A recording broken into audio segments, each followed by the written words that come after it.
Assalamualaikum warahmatullahi wabarakatuh. Perkenalkan, nama saya Sukma Cempaka dari kelas 12 IPS 1 SMA Negeri 1 2x11 6 Lingkung. Hari ini saya akan mempresentasikan materi permainan bola kecil, yaitu bulu tangkis.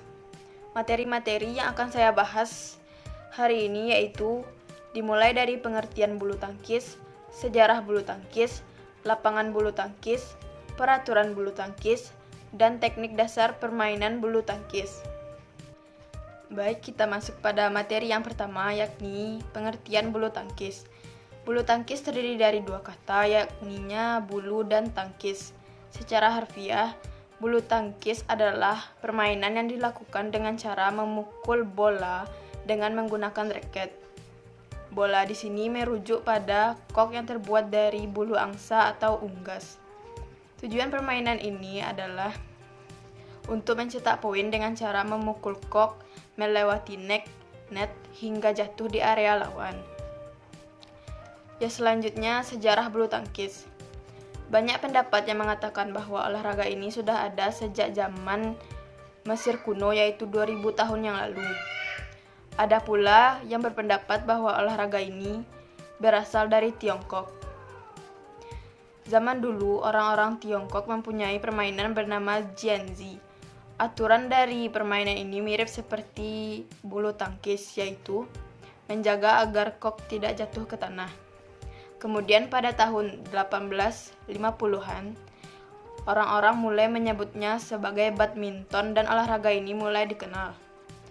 Di Indonesia sendiri, pada zaman penjajahan sekitar tahun 1930-an, masuklah olahraga ini, akan tetapi olahraga ini baru bisa berkembang pada tahun 1947 atau setelah Indonesia merdeka. Sejak saat itu, perkembangan badminton pun cukup pesat dan para atlet mulai bermunculan. Baik, selanjutnya ukuran lapangan bulu tangkis. Lapangan bulu tangkis berbentuk persegi panjang yang dipisahkan di tengah-tengahnya oleh net. Ukuran lapangan menurut PBSI yaitu panjang 13,40 meter, lebar 6,10 meter, tinggi tiang net 1,55 meter, jarak garis servis depan ke net 1,98 meter, dan jarak servis tengah ke garis samping 3,05 meter. Kemudian ukuran lapangan menurut BWF. Panjang lapangan menurut BWF yaitu 13,4 meter dan lebar lapangan 5,18 meter, hampir sama dengan ukuran lapangan menurut PBSI. Selanjutnya kita masuk pada materi peraturan bulu tangkis. Permainan bulu tangkis memiliki sejumlah peraturan yang harus dipatuhi oleh semua pemain, yakni meliputi yang pertama, perlengkapan bulu tangkis. Perlengkapan bulu tangkis yaitu raket dan kok. Yang kedua, jumlah pemain. Jumlah pemain meliputi tunggal, yaitu 1 lawan 1, dan bisa dimainkan oleh putra maupun putri. Yang kedua, ganda atau satu tim terdiri dari 2 orang. Dan yang ketiga yaitu ganda campuran, yaitu satu tim terdiri dari 2 orang, 1 putra dan 1 putri. Yang ketiga, penentuan awal permainan. Pertandingan diawali dengan undian, yaitu menggunakan metode lempar koin yang dilakukan oleh wasit. Undian ini untuk menentukan pemain mana yang harus melakukan servis terlebih dahulu. Yang keempat, perhitungan skor. Penentuan kemenangan olahraga ini menggunakan sistem best of 3 atau pemenang 2 babak. Jadi permainan bulu tangkis bisa berlangsung sebanyak 2-3 babak. Apabila ada pemain yang memenangkan 2 set berturut-turut, babak ketiga tidak perlu dilakukan. Di tiap setnya pemenang adalah pemain yang berhasil mengumpulkan poin 21 terlebih dahulu. Materi selanjutnya yaitu teknik dasar permainan bulu tangkis. Yang pertama yaitu cara memegang raket, yang terdiri dari teknik forehand.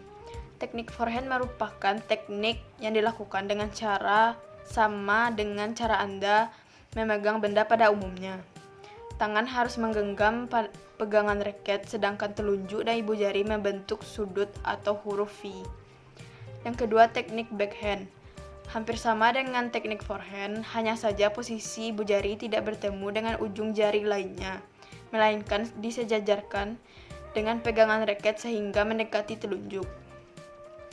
Teknik yang kedua yaitu posisi badan. Bisa dilakukan dengan cara yaitu badan bertumpu pada kedua kaki, kemudian kaki dibuka selebar bahu dan agak ditekuk. Bisa juga salah satu kaki ke depan dan yang lainnya sedikit ke belakang, dan tangan agak diangkat dan ditekuk sehingga raket sejajar dengan dada atau kepala. Teknik yang ketiga yaitu servis. Servis sama dengan memukul kok untuk memulai permainan. Terdiri dari forehand pendek, yaitu pemain memukul kok dengan tidak begitu kuat.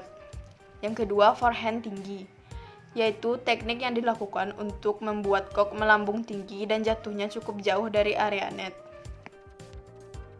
Yang keempat, yaitu teknik memukul dan mengembalikan serangan. Terdiri dari yang pertama, lob, yaitu teknik yang dilakukan dengan cara memukul kok agar bisa terbang setinggi mungkin dan jatuhnya di belakang garis lapangan area tim lawan. Yang kedua, drop shot, yaitu pukulan yang bertujuan untuk mematikan pergerakan lawan. Pukulannya dilakukan secara lurus dan menggunakan tenaga kecil atau pelan. Tujuannya agar kok bisa jatuh di sekitar net. Yang ketiga yaitu netting. Sesuai namanya, ini adalah jenis pukulan yang bertujuan agar kok jatuh tepat di net setelah berhasil melewatinya. Pukulan netting ini cukup sulit dilakukan karena butuh akurasi tinggi. Bila berhasil, tim lawan akan kesulitan mengembalikan serangan. Dan yang terakhir yaitu smash. Smash adalah jenis pukulan yang bertujuan untuk menyerang sekaligus mematikan gerakan lawan. Pukulannya sendiri sangat keras dan menukik ke bawah. Untuk melakukan smash, pemain harus memukul kok dengan sekuat tenaga. Sekian hasil presentasi saya. Mohon maaf atas kesalahan dan kekurangan. Terima kasih. Wassalamualaikum warahmatullahi wabarakatuh.